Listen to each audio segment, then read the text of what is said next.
so the first day of class. The problem is that most teachers don't know what they have to do on the first day. We haven't been prepared. We don't know this is what has to get done this first day to set the tempo and set everything up for the whole year. So we are generally not prepared. So we have to have icebreakers ready and teacher handbooks, or you can think back to your elementary classroom and what your teacher did. Like if she did whatever games that said, oh, this is my name, now what's your name? Be very organized. Your students will appreciate it and you can keep them calm. Establish your rules and consequences. Your rules and consequences should be clearly stated. It's really good to have them on a poster somewhere in your classroom. It's also going to be on your syllabus. You also need to introduce yourself.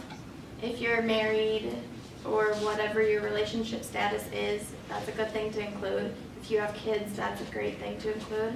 And other hobbies or interests you may have. It's a great way to connect with your students, and a connection will make the students more likely to come to you if they have questions. Also write your name on the board, because then the students can see it, they can see how it's spelled, they can easily pronounce it. Also give your students contact information, whether it be during school, so if you're like in middle school, like your prep hours, or if you're in elementary school, you can give them like an email or some other way to contact you outside of class. And create a connection. So when you're telling your hobbies and your interests, you can ask your students if they have any of those hobbies as well. Don't avoid your first day anxiety. Everybody has it, the teachers and the students. Teachers try to avoid it by giving out a syllabus right away and giving an assignment. But by doing that, you will not get that connection as well. The students won't come to you for their questions. They'll think it's hardcore, there's no friendliness to the classroom. You can give your syllabus your first day and you can give your assignment of the first day, but just make sure you have a connection first. Get the students enthused about your class. Tell them why you like it. Don't just say you like history. Tell them you like World War II or you like the Declaration of Independence. Tell them a couple of common misconceptions. Like when we're doing math, we're always like, oh, I'm never going to be able to use this again. Why am I learning it? We've learned that we use it. Tell them a current event. Like right now, a big thing is the gun control law. Up here, it makes a lot of people kind of angry, and there's a lot of argument about it because we are in like the hunting area.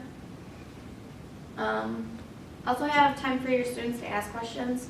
So whether it be in between like explaining your courses or explaining the different topics, or you can just do it like at the end of the class period, but have time for them to ask questions.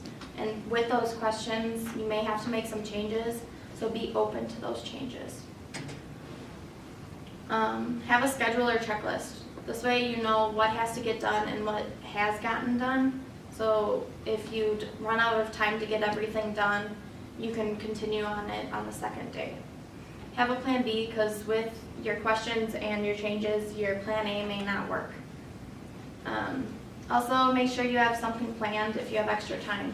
You don't want to be sitting there for 15 minutes saying, go ahead, mingle, because then your students are going to think that class time is not valuable, and they're going to just kind of blow off the rest of the year. Realize that there will be a problem. Somebody's going to forget their lunch money or a permission slip that's due. They're going to have to go make a call, so it's going to push your time to start establishing your classroom back a little. Be well rested and friendly, because the students will need your energy and your friendliness to connect with you, and also to make a better connection. It's going to help them like connect with you and just be there. At the end of the day, you can either pass out a paper or have them just say what they liked or didn't like. It's a good way to get feedback. So in conclusion, be enthusiastic, get that connection, get them excited for this class. Be ready for change because there's going to be problems. Have a plan. Your students will like that. Tell them about yourself. Establish that connection. Ask about your students. Have many icebreakers. You're going to have a couple extras. And also make sure that your students know questions are allowed.